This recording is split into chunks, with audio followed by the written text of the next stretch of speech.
नमस्कार दोस्तों, Dinesh technical classes में आपका फिर से स्वागत है।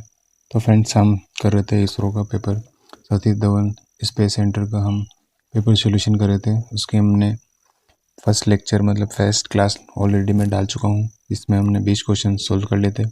हमारा एक लास्ट क्वेश्चन था जहाँ तक हमने सोल्व कर लिया था। तो फ्रेंड्स, सबसे पहले मैं आपसे गुजारिश करता हूँ कि मेरे वीडियो को लाइक करें और चैनल को सब्सक्राइब भी करें ताकि आपको नए वीडियो मिलते रहें। इसलिए आप बेल आइकन को भी जरूर दबाएं। ठीक है फ्रेंड्स, तो हम आज का लेक्चर स्टार्ट करते हैं। आज के नए क्वेश्चन 21 क्वेश्चन से हम स्टार्ट करते हैं। हमने 20 क्वेश्चन से तक कर लिया था। तो अब आज का अपना फर्स्ट क्वेश्चन है, यहाँ से 21 से स्टार्ट करते हैं हम। फर्स्ट क्वेश्चन है अपना, तो जो ये एस ए ये ए और सी की फुल फॉर्म बतानी थी अपन को। इसमें कौन सी इसमें फुल फॉर्म है, ठीक है। तो ये additional aluminium alloy conductor, aluminium alloy copper conductor, aluminium conductor steel reinforced, all aluminium alloy conductor. तो इसका डी ऑप्शन बिल्कुल सही है, ये इसमें कोई डाउट नहीं है। ऑल एल्यूमिनियम एलोय कंडक्टर इसका राइट आंसर है, ठीक है फ्रेंड्स। तो इसमें ये क्वेश्चन बहुत बार आ चुका है, इसरो में पहले भी आया था ये क्वेश्चन। तो आप इस क्वेश्चन को जरूर इम्पोर्टेंट में डालें क्योंकि ये क्वेश्चन काफ़ी एग्जाम में पूछा जा चुका है। तो आप इस क्वेश्चन को हमेशा याद रखें, ठीक है फ्रेंड्स। तो हम नेक्स्ट क्वेश्चन देखते हैं। The magnet of EMF generated in DC generator is mainly depend on. जो DC जनरेटर होता है उसमें जो EMF जनरेट होता है वो किस पर डिपेंड करता है? तो कंपटीशन पे करता है, कंपटीशन पे, या क्वालिटी ऑफ ब्रश कांटेक्ट पे करता है, या स्पीड ऑफ आर्मेचर करता है, या टाइप ऑफ वाइंडिंग करता है। तो ये जो जनरेटर होता है उसमें जो EMF जनरेट होता है वो आर्मेचर पे डिपेंड करता है कि आर्मेचर जितना आर्मेचर तेज घूमेगा उतना ही क्या बोलते हैं कंडक्टर जो EMF है वो ज़्यादा जनरेट होगा, क्योंकि आर्मेचर के जो गति होती है, जो आर्मेचर जितना काटेगा, जितना आर्मेचर फ्लक्स को काटता है उसी के हिसाब से EMF ज़्यादा जनरेट होता है। तो इसका सी ऑप्शन बिल्कुल सही है, स्पीड ऑफ आर्मेचर पर ही EMF डिपेंड करता है, ठीक है। तो नेक्स्ट क्वेश्चन देखते हैं। नेक्स्ट क्वेश्चन है अपना, जो छत के पंखे के परिपथ में रेगुलेटर का प्रयोग के डैश के लिए किया जाता है। जो छत के पंखा होता है उसमें हम रेगुलेटर का किस लिए उपयोग करते हैं? तो विद्युत धारा को कम करने के लिए, परिपथ पंखे पर प्रयुक्त वोल्टता घटाने के लिए, गति बढ़ाने के लिए, घूर्णन बढ़ाने के लिए।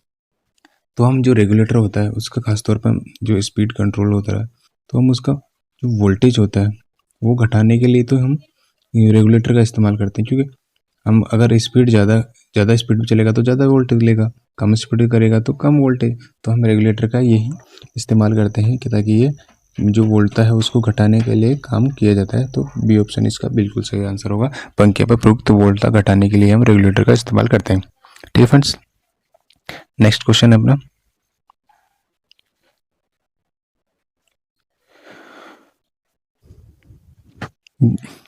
एक 120% अभिभार पर 24 एम्पेयर रेटेड पूर्ण भार फुल लोड पर एक प्रेरण मोटर में सर्वप्रथम कौन सी सुरक्षा कार्य करेगी?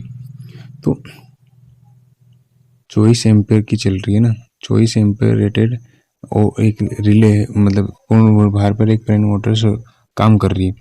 तो जो जो तापीय रिले होती है जो वही अधिकतम भार पे तो जो 24% है तो मतलब 24 एम्पेयर तापीय रिले पे ही काम करेगी। तो ए ऑप्शन बिल्कुल सही होगा इसका। 24 एम्पेयर तापीय रिले पर ही, अतिभार रिले पर ही हम इसका इस्तेमाल करते हैं, ठीक है। तो ये ऑप्शन बिल्कुल सही आंसर होगा अपना।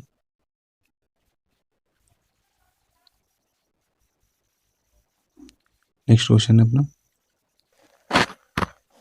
एक्स तथा वाई के समरूप दो धातुओं पट्टियों की एक तिहाई लंबाई तथा एक मोटाई है। एक दी एक्स की चौड़ाई वाई के आधा है, वाई के लिए एक्स की प्रतिरोध का अनुपात क्या होगा? तो उसका देखते हैं हम, इसका क्या सॉल्यूशन रहेगा वो हम देखते हैं, ठीक है। तो मतलब लंबाई और मोटाई मतलब समान रखनी है, ठीक है। लेंथ एंड मोटाई है, ब्रेथ वो समान रखनी है अपन को, ठीक है। तो क्या करना है इसमें, एक्स की चौड़ाई वाई के आधा है, ये एक्स है और ये वाई है, ठीक है। तो चौड़ाई और लंबाई का अनुपात अलग, मतलब ये चौड़ाई लंबाई और ये चौड़ाई मतलब एरिया, तो ये विलोमानुपाती होता है, ठीक है।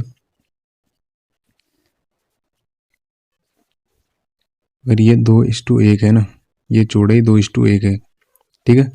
तो अब हमको क्या करना है, प्रतिरोध निकालना है। तो प्रतिरोध लंबाई एक है, चौड़ाई के मतलब जो एरिया होता है उसका विलोमानुपाती होता है, ठीक है।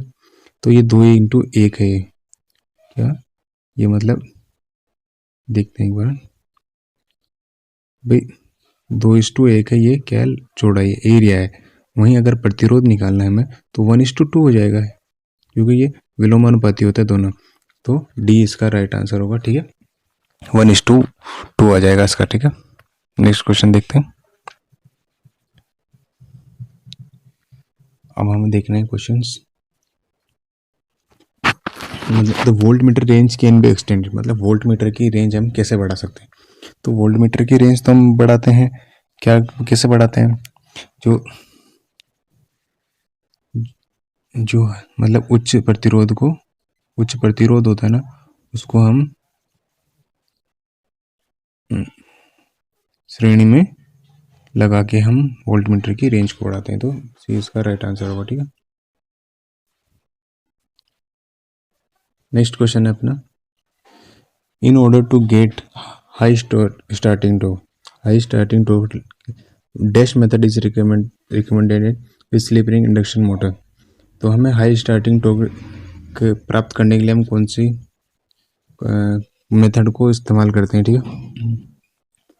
तो हम स्टार्टिंग है, ये ऑप्शन है इसका, add series resistance to rotor winding during starting. तो मतलब स्टार्टिंग के समय जो श्रेणी में प्रतिरोध जोड़ा जाता है रोटर के, ताकि हम हाई स्टार्टिंग टॉर्क इस्तेमाल उच्च प्रतिरोध प्रारंभिक बलागुण प्राप्त कर सकते हैं। तो सी ऑप्शन बिल्कुल सही आंसर इसका, ठीक है। नेक्स्ट क्वेश्चन देखते हैं।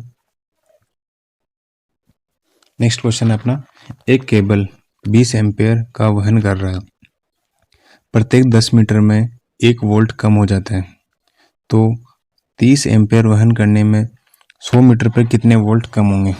तो ये क्वेश्चंस, ये है इसमें क्वेश्चंस, ठीक है।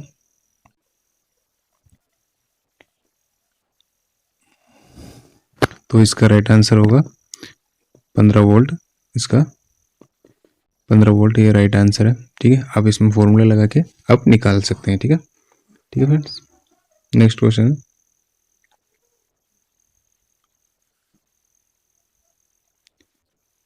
तो ऑटो ट्रांसफार्मर का किस रूप में प्रयोग किया जाता है। जो ऑटो ट्रांसफार्मर होते हैं उसका हम किस लिए इस्तेमाल करते हैं, ठीक है। तो किस लिए करते हैं हम, तो वेरिएबल ट्रांसफार्मर के लिए हम, जो वेरिएबल ट्रांसफार्मर परिवर्तित ट्रांसफार्मर के लिए हम ऑटो ट्रांसफार्मर का इस्तेमाल करते हैं। तो डी ऑप्शन इसका बिल्कुल सही होगा, ठीक है। नेक्स्ट क्वेश्चन देखते हैं।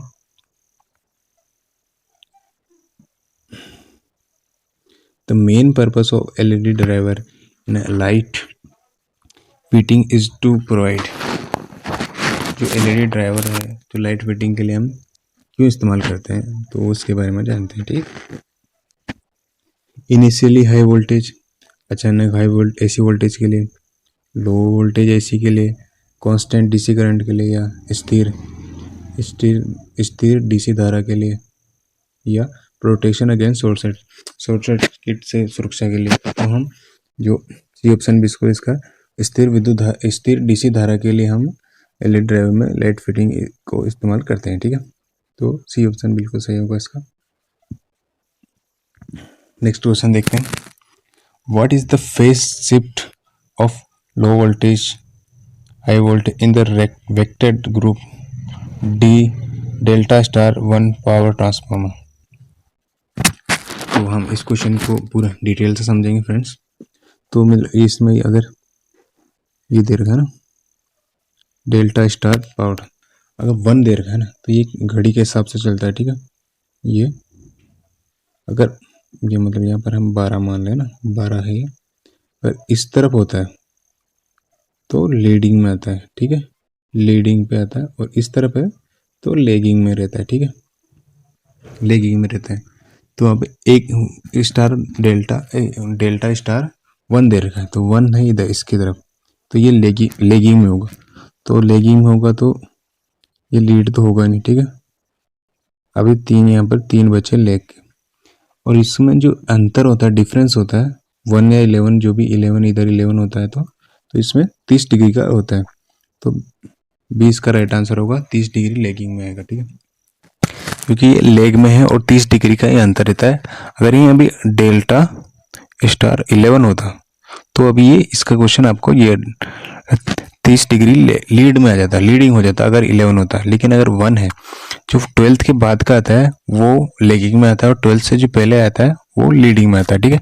तो ये कॉन्सेप्ट है इसका, आपको अच्छा लग रहा होगा तो वीडियो को लाइक जरूर करें, ठीक है फ्रेंड्स।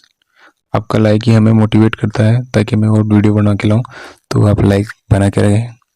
नेक्स्ट क्वेश्चन है अपना, निम्न परिपथ के माध्यम से बहने वाली धारा का मान क्या होगा? सभी प्रतिरोधों का मान ओम में है, ठीक है। तो देखते हैं हम,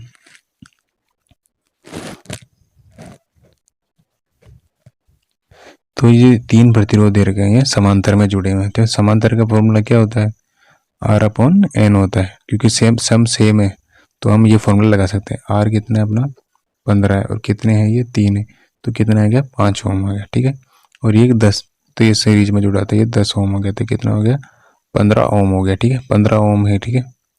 वोल्टेज कितना अपने पास? वोल्टेज अपने पास है,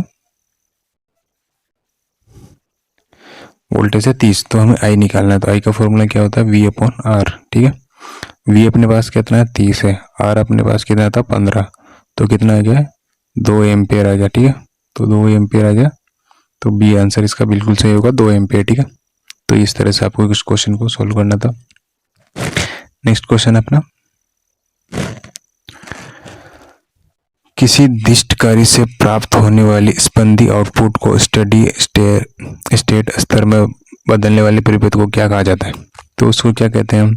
है? तो उसको हम फिल्टर कहते हैं, ठीक है। तो डी ऑप्शन इसका क्या होगा? फिल्टर इसका जो राइट आंसर है, फिल्टर है, ठीक है। तो डी ऑप्शन इसका राइट आंसर, ठीक है।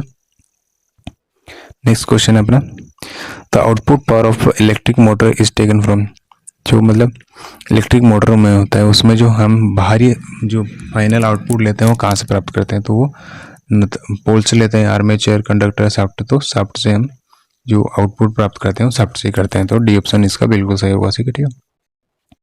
नेक्स्ट क्वेश्चन देखते हैं, which induction motor is stationary slip is and when it is running slip is, जो इंडक्शन मोटर होती है, ठीक है, तो इनका जो स्लीप होती है एक होती है, ठीक है, एक तो होती है, तो जीरो गलत, ये भी जीरो गलत, ये वाला दोनों गलत है।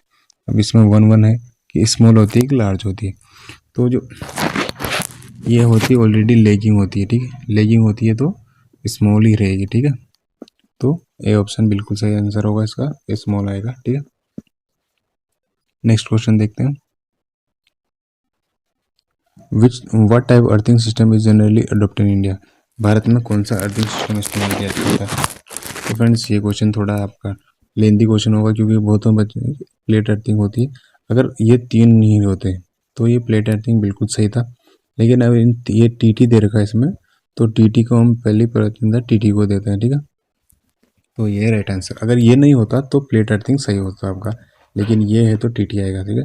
तो सी ऑप्शन इसका राइट आंसर होगा, ठीक है फ्रेंड। नेक्स्ट क्वेश्चन है, लेम्बर्ट कोसाइन नियमन से संबंधित है। तो लेम्बर्ट कोसाइन नियमन का किससे होता है? तो इलेक्ट्रिक मोटर से होता है, प्रदीप्ति बैटरी या पावर फैक्टर। तो प्रदीप्ति जो इल्यूमिनेशन होता है, इल्यूमिनेशन उसी में ये कोसाइन का नियम इस्तेमाल कर दिया जाता है। तो ये होता है, तो ये फॉर्मूला होता है, ठीक है। नेक्स्ट क्वेश्चन है, 1 किलोग्राम पानी के ताप को 1 डिग्री सेल्सियस तक बढ़ाने के लिए आवश्यक ताप की मात्रा को डैश में बताया जाता है। तो जो 1 किलोग्राम पानी को वो बताने के लिए हम जो इसका होता है इलेक्ट्रॉन वोल्ट होता है, जो जूल में आता है, तो ना तो उसका क्या फॉर्मूला है? 1.8186 किलो जूल, और एक वो होता है 860 किलो कैलोरी भी होता है, ठीक है। तो किलो कैलोरी में इसको व्यक्त किया जाएगा। तो डी ऑप्शन इसका बिल्कुल सही आंसर होगा, ठीक है। नेक्स्ट क्वेश्चन है अपना एसीआर वर्ग में रेबिट सालक का वर्ग सेंटीमीटर में माप क्या होता है। तो इसका ये जो ये क्वेश्चन थोड़ा अलग था, काफ़ी एग्जाम में देखने को नहीं मिलता है, अभी लेटेस्ट ही आया है, तो इस क्वेश्चन को आप इंपॉर्टेंट में डालना, क्योंकि अगर आने वाले एग्जाम में आपको ये क्वेश्चन और देखने को मिल सकता है। तो ठीक है फ्रेंड्स, तो इसका राइट आंसर होगा 50 वर्ग मिलीमीटर होता है, ठीक है, मिलीमीटर स्क्वायर होता है, ठीक है। तो इस क्वेश्चन को आप इंपॉर्टेंट नोट में डालें, क्योंकि इसमें बहुत क्वेश्चन और भी इसमें क्वेश्चन बहुत सारे बनते हैं, तो आप इस क्वेश्चन को आप गूगल से सर्च करके भी देख सकते हैं, इसमें से और भी बहुत क्वेश्चन बन सकते हैं, ठीक है। नेक्स्ट क्वेश्चन देखते हैं अपन। तो अपना नेक्स्ट क्वेश्चन है प्रतिरोध R1 और R2 समांतर में जुड़े, यदि उनका मान अनुपात R1 R1:R2 क्या हो जाएगा, 4:1 है ना, ठीक है। तो उसका धारा का अनुपात क्या होगा, तो धारा का अनुपात क्या होगा, तो ये I ये V/R होता है, तो विलोम अनुपात ये, तो ये भी चेंज हो जाएगा, तो 1:4 हो जाएगा, I के निकालें तो 1:4, ये ऑप्शन बिल्कुल सही होगा, ठीक है। तो फ्रेंड्स, ये थे अपने क्वेश्चंस 20 क्वेश्चन यहाँ के हमने सेकंड पार्ट में कर लिए। जो बाकी आगे क्वेश्चन है, इसमें टोटल 80 क्वेश्चन आते हैं, तो बाकी के क्वेश्चन अब इनको अगले वीडियो में मिलेगा, ठीक है फ्रेंड्स। तो वीडियो अच्छा लगा हो तो वीडियो को लाइक करें फ्रेंड्स, और चैनल को सब्सक्राइब भी करें। तब तक के लिए मिलते हैं अगले वीडियो में, तब तक के लिए धन्यवाद। जय हिंद, जय भारत।